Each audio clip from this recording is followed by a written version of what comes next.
Caitlin?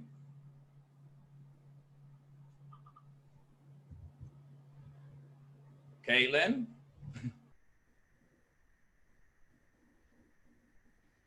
Hello?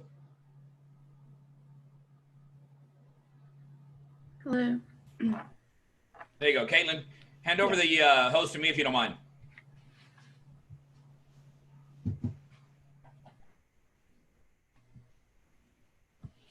There you go. There you go. Everybody's getting crash courses on Zoom these days. So, all right, I'm going to go ahead and she already started. All right, so everybody, we have on here, we have a guy I've known for a long time, and we are recording this. I already got a bunch of text while ago says it's being recorded. We have James Shaw. James been in the company. I'll let him tell you. How many years you been in Keller Williams, James? 15 years. 15 years. Yeah. Very similar path to mine.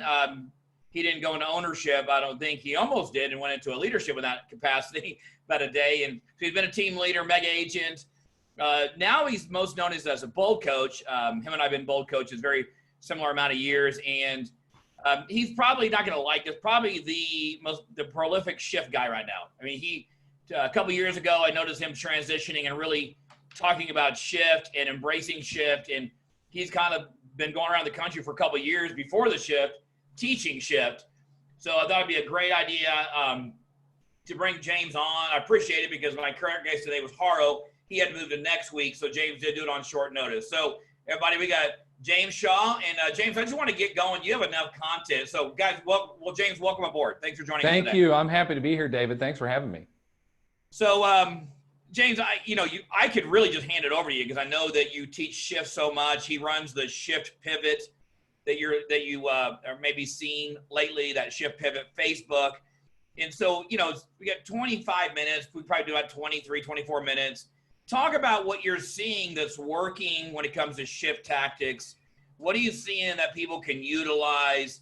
I mean, you have so much content you can share in 24 minutes. So what are some of the hot buttons that you're seeing people do that's working right now in the market of the moment? So the thing about it is, this shift is different, David. I think that I've experienced one as a team leader. I saw a market fall off the table. This feels different, right? Because many markets they're still really tight in inventory. They're having multiple offers, all this kind of stuff. Even in places like mine where we have a stay at home, that if you go put a house on the market, especially a vacant one, and you put a house on the market right now, it'll be sold in 2 days and you'll have 3 offers. I mean, that's just what's still right now? Oh yeah. And in fact, I had a guy on the call this morning, the 8 a.m. Eastern call that we're doing.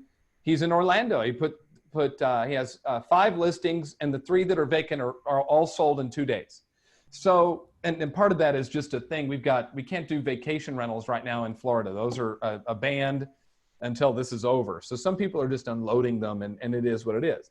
So the thing that's different about this shift, and David, literally like all I do now is talk to either a market center or a region every day. That's all I'm doing right now. Calls like this. And I hear the same story everywhere. The inventory was already tight and it's only getting tighter. And the buyers who are looking are super serious. And I don't know if that's what you're experiencing for you guys in Arizona. That's what I'm hearing most places. Yeah. I would say that's almost exactly what we're experiencing is. Exactly. The motivator is still moving. Absolutely. Right. And they have fewer options than they had 3 weeks ago. And 3 weeks ago, they didn't have very many options. Right. So the thing, when we say a shift right now, the shift is in our expectations of what we're supposed to be doing every day. And because, let's be super clear, this is not something that's just going to blow over and by this coming Sunday on Easter, we're going to be back to normal. Like, that's not going to happen. And Gary said today, this is a 100-year event, and we don't know what the impact economically of this is going to be. This is a once-in-a-generation event that we're experiencing. And so what does that mean right now? Well, I think what it means right now is this, that the way you ran your business 3 weeks ago is no longer the way you run your business. And you must amplify the number of people you're talking to on a daily basis. That's it. And what I've been suggesting, David, is Gary says you double down. And you double down in 4 areas. And he's been very clear about this. and this probably isn't new to your people on this call. You double down in 4 areas. Hours lead generation. You may want to write these down, everybody, by the way. I think because I remember him, you've talked about this, and so has he. Yes, and by the way, I learned this because when I went out to teach shift, the way I started teaching shift was I had this realization that we had a bunch of young people coming into Keller Williams. I was in YP at the time, and they had no idea. They'd only lived a hot market, and we knew it was going to change. So I went to Gary and Jay, and I said, if I were going to teach shift to people who've never experienced a shift, what would you need? What would you really want them to know? And Gary said, they need to know 2 things. Number one, you have to act like the market that's coming, not the market you're in. That's the only way you can get ahead. Well, it's too late for that part. The new market's here, so it's too late. The number 2 thing, though, he said, is you have to double down in 4 areas. And he talked about this, David, on that call, 3 weeks ago today, I guess, was his call. He said, you got to double down on hours lead generated. Yeah. And he said, you got to do 4 hours. And it was funny. I actually didn't realize it until I reread the book 3 weeks ago. And I've only taught this book 1,000,000 times. Jay said that the only people that know this book better than me are he and Gary, which was a nice compliment. So I found this thing in the book where Gary actually tells you how to do the 4 hours. And I'd never seen it before. And he says you do 3 hours in the morning and then 1 hour to 1.5 hours every evening. It's page number 80. Yeah, people forget that people a lot of times talk about lead generate in the evenings. People forget that's where it's really started was, and it's not about replacing, it's adding to it is what it is. Well, he said you have to do, the double down that we're telling our people to do is not really so they grow their business. It's so the business doesn't go backwards. Yeah. And so that's the thing. You're adding this hour in the evening. And that's so that the business doesn't go backwards. I mean, you can agree to this. Have we not worked more in bold right now than we've ever worked in bold in our entire life? Yeah, absolutely. I think, and as a staff, I'll say it's because the 2 hats I wear is the OP and the bold coach, and it's interesting. I'm more tired now at the end of the day, and I'm not in bad shape than I was before. Yeah. And because we're neurologically, we're actually, if you go back to a lot of things we learned about neural pathways. We're burning more neural pathways right now through new ideas, new generating, all these different things. And so we're more tired. So you're right. We've got, and so physical health, I don't know if you were going to go there or not. Derry talked about that today on the growth call. Our physical health is critical right now. Well, okay. So if we want to bunny trail that real quick, he gives you the energy plan, the 5 things you do every day before 11. And that's an MREA. Meditate and pray is number 1, spiritual energy. Physical energy is number 2, which is exercise and eat. I found, for example, for me, like I wasn't eating the last 2 weeks. And so Terry, I'm fortunate my wife's on the other side of this door. She's been making sure that I'm eating because I've just been go, go, go. Yeah. So exercise and eat. You have to have some sort of emotional energy, which is probably easier now than it was for me anyway, because my 8-year-old's home. So we can giggle and have fun and do stuff. Then you got to have some sort of mental energy, which is planning, and then business energy. So those are the 5 every day. Right. So let's rewind. Just real quick. That's right. What he just told you is why James and I get along so well, because there's nothing we ever tell you. It's not out of just one of the books. So it's like, it's not brain surgery. It's right out of Gary. MREA, those 5 energies is right out of there. How to start your day. So I had this aha not too long ago, David, that Gary's written one book 3 times. I mean, he says the same thing in all 3 books. Right. He's so good. He's written the same story 3 times, and we have all 3 copies, right back there. Well, there's something new. Like I tell people every year, Mega Camp, Gary's got something revolutionary coming out at Mega Camp this year. He's going to talk something cutting edge. And it's really, I'm excited about him doing it. It's called Leads, Listings, and Leverage. Right. Same conversation. So if we're going to do our business energy part, we double down and we do our hours. Okay, here's the other one. He says double down on context. Okay, so we know the context standard is 20. I mean, that's if you've, people take bold, they know it's 20. So then obviously 20 becomes 40. So what I've been teaching is it's 40 contexts, and I really want 20 meaningful, purposeful conversations a day. And there's a model for that. And in fact, I don't know am I able to share my screen? Can I? Yes, yeah, you can. I can. Okay. So let me pull something up really quick and I'll show you. So hold on. And I'll pull this up and I'll share my screen. So, because I believe there's a conversation model we should be following. which comes straight out of the book. Hold on. I got to click share screen again. Just a second. Okay. All right. So I'm not going to make it full. You can see, though, this 2 M's of lead gen, right? Yeah. So y'all see that. And this comes out of Shift. It's everywhere. Okay. So can you see my mouse? You can, right? Yes, so, we can. All right, good. So we've got our message, and your message has to match the market. Well, the market right now is COVID-19. I mean, coronavirus is the market. That's what's happening. That's what everyone's talking about. So we've got to call our people, and our message has to match the market. So there's the 3 C's, and this is what we got to teach our people, is the 3 C's. So write them down: care, compassion, common sense. The 3 C's: care, compassion, common sense. So David, when you know the agents in your market centers, and this is your leadership who's on this call, right, David? No, this is actually agents as well. Agents too. Okay, so agents, when you're calling through, you call every person, and it's really simple. It's 3 questions. How are you? How are you doing? Right? Is everything all right with you? How's your family? And what can I do for you? And you have to be prepared that some of them are going to tell you something bad. Got it. You know, Michael Brand had me talk to all his people. We had like 300 agents on a thing from New York. Oh, wow. I had agents on there who've had family members who've died. So you have to be prepared that you're going to call someone and they're going to tell you something. They've lost their job, they've been furloughed, somebody's sick or whatever. Just be prepared. And yet the 3 questions are, how are you? How's your family? What can I do for you? When you ask, what can I do for you, you also need to be prepared. They might actually ask you to do something. Right. I had one lady who said, yeah, I called and I asked, what can I do for you? And she said, the lady said, can you pick up my prescription at Walgreens? Oh, wow. And she said, I had to realize that I'm actually asking that question and I'm prepared to help them. So that's matching the market. Okay. All right. It does come across as rhetoric sometimes. In other words, anything I can do for you, let me know, that kind of thing. Yeah. Well, sometimes it's just like a throwaway.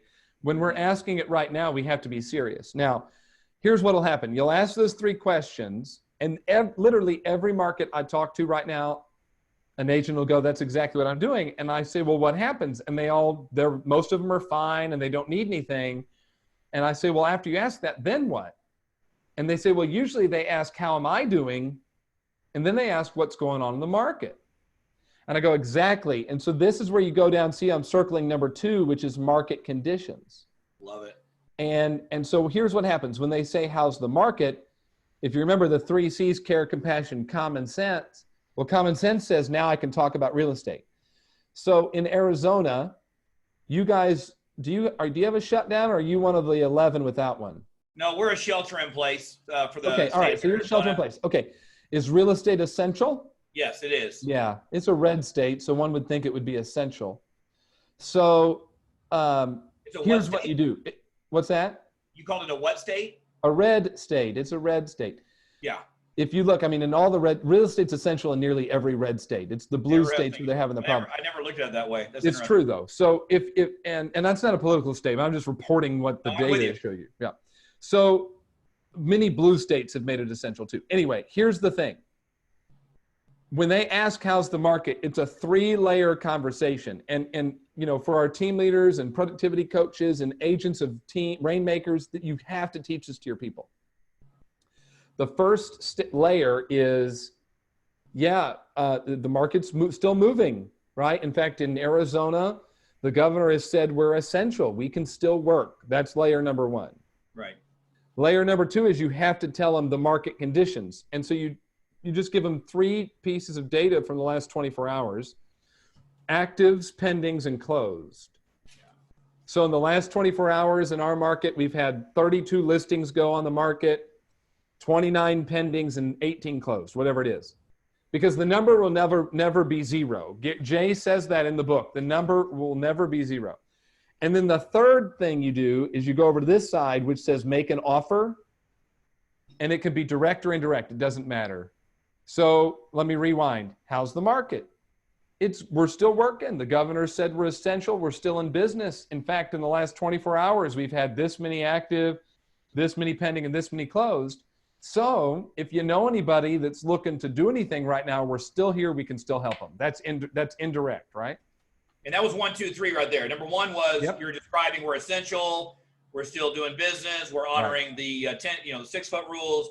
Number 2 is specific data. Right. And then number 3 is a call to action, which you're doing a direct offer. Right. Well, that was indirect. You can do direct too, right? Who do you know that's looking, right now? Have you come across anybody that's maybe because of what's happening, they need to sell? I mean, you can do either one of those. So let me stop sharing. A conversation I had with an agent was this. This was one of their biggest ahas. He said they called their database. I said, call your database. Let me know what they say. And he was in call hesitancy. I said, call them, just see how they're doing. They're going to ask about real estate. 10 out of 10. Guess how? 10 calls. Guess how many asked about real estate? Oh, at least 9. All 10. All in 10. this case. Yeah. All 10 did. And here's what they discovered is that one of them needed to buy. They figured they couldn't. Yeah. Oh my gosh, David. Most people think they have to hit the pause button right now. And here's what I'm finding. I don't want to call it an objection. I guess it is an objection. It's a completely appropriate one. I mean, wouldn't it make sense for someone to say, I think we should wait? That makes a lot of sense for someone to say that. Their reason though for buying or selling may not be the best thing for them to wait. The problem is the objection handler most agents are giving right now for we want to wait is okay. And we can't just say okay. We've got to ask a question because, for example, if I'm a buyer and my wife is pregnant, she's not. If she's pregnant and having a baby in 2 months and we need to move because we need more room, like waiting does me no good whatsoever. Right. If I've just lost my job and I want to pull the cash out and I'm going to go, rent or something, then waiting maybe doesn't do me any good. I think you have to ask questions to find out. And those are legitimate opportunities. Those are legitimate scenarios where somebody lost you. I was sitting at a restaurant the day before they closed the restaurants. Wife and I said, let's go get one last dinner. I asked the guy, we sat at the corner of the bar. I asked the guy, I said, they close down tomorrow. How long can you make it? He goes, I think I can make it for a good while. I said, how long? He goes, 2 weeks. Right.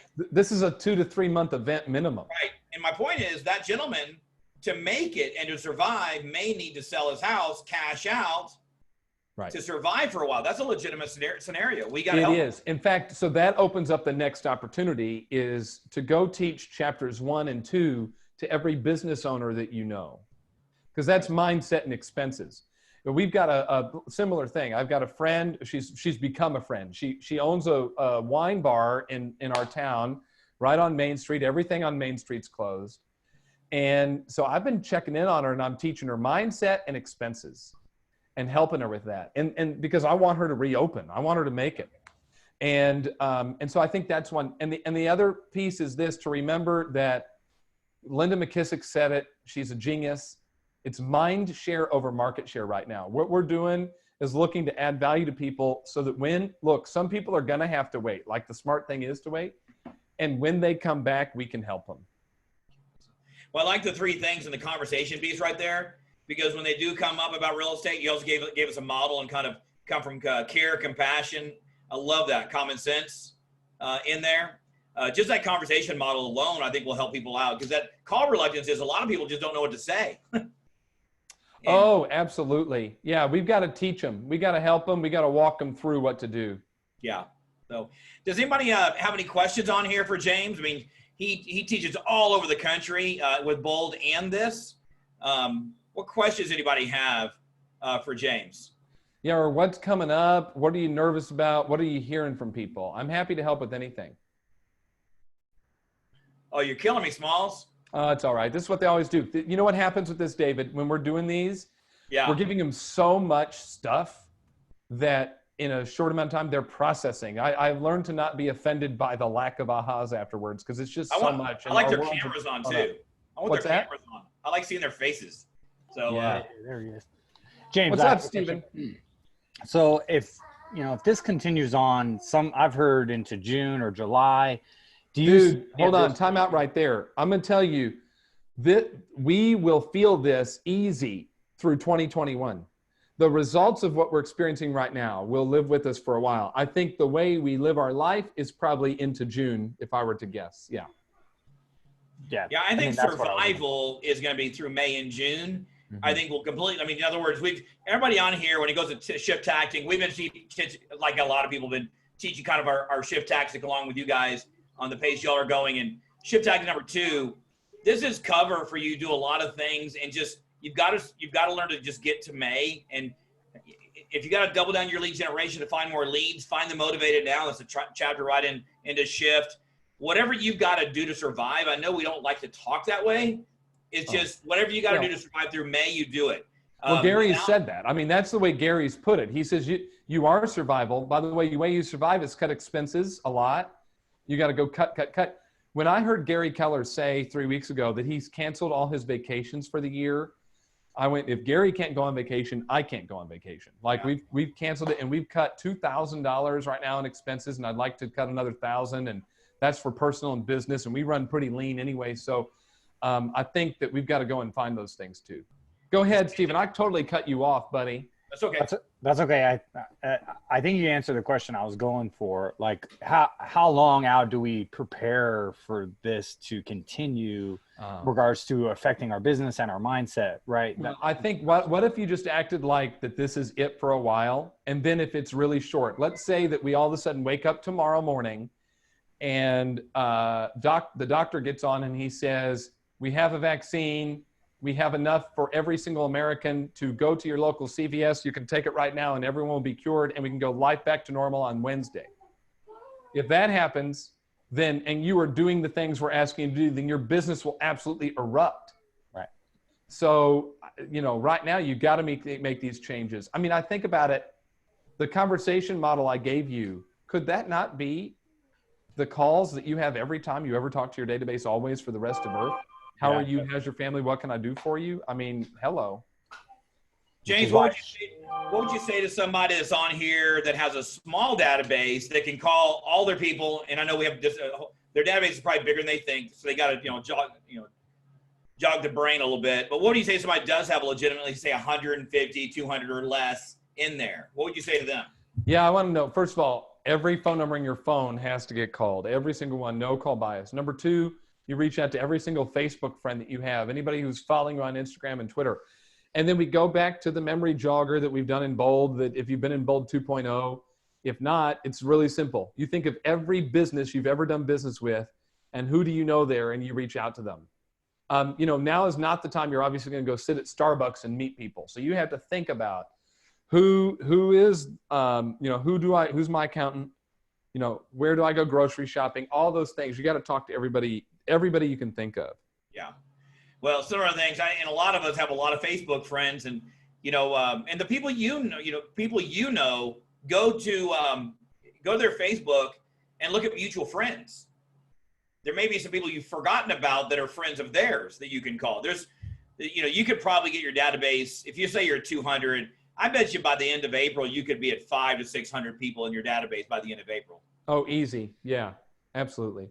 So, yeah. Well, any last, and somebody text on there. Okay, thank you for that up there, James. You got the chat going. Yeah, it was my fault. I forgot to tell them double down on listing appointments and listings taken. Yeah, so thank you, by the way, Cindy. You're awesome. So double down on hours, double down on contacts, double down on listing appointments. There you go. Everything's got to. It's you've got to talk to more people to find them motivated. So, well, James, this is my purpose right here. Is short and sweet, to the point. Ryan, you have your hand up. Did you have a question? Yeah, I didn't look into it super far, but wanted to know on the MLS, I can see the current market stats for like up to last month. Is that somewhere to get the new listings of this week or last week on MREA? Well, they should do like some sort of hot sheet, right? Don't they do some kind of hot sheet where you can see the last 24 hours? Oh, on the actual MLS? Yeah. That's what I was trying to look at the other day, because that was my exact thought, was just try and hit them with the statistics. Yeah, you should be able to go in even if you just do a search and set it up. So I'm sure somebody can help you with that. Most MLSs either do a hot sheet where you just tells you right there on the front page, or you could run a search by date. Yeah, it's got like up to like March 20th is what I'm seeing. But Ryan, MLS will do it. We'll figure. Well, maybe we'll just send out a quick instructions. Or Jay, weren't we pulling that data up? I think I saw Jay on here. Yeah, Ryan, that's actually on our agenda. Actually, providing a graphic Okay. for everybody to have. Is right? Is that right, Jay? I see you on there now. Unmute. Jay, are you there? Jay, you're muted. Sorry, I'm muted. I'm here talking my head off. Yes, we were creating a rolling 7 days so that we could kind of build a trend line. But we're pulling the information from there. We'll get the instructions and send it to you, Ryan. That's Sweet. awesome. You guys are the best. Yeah, James. What we're doing is we're doing a rolling 7 days That's good. stat sheet to show what's going on. I So, love it. well, guys, we're going to go ahead and run and kill this. James, thanks for being on here, and My pleasure. I know you'd have a lot of data on here to help out, and anything we can do, I'll see you on the next call. So, guys, if you got any other questions specifically, just send them over to me, and I'll get with James and we'll answer the questions. And the recording, you can go back and watch this later on. So, James, I appreciate it. I'll see you on the next call. You guys.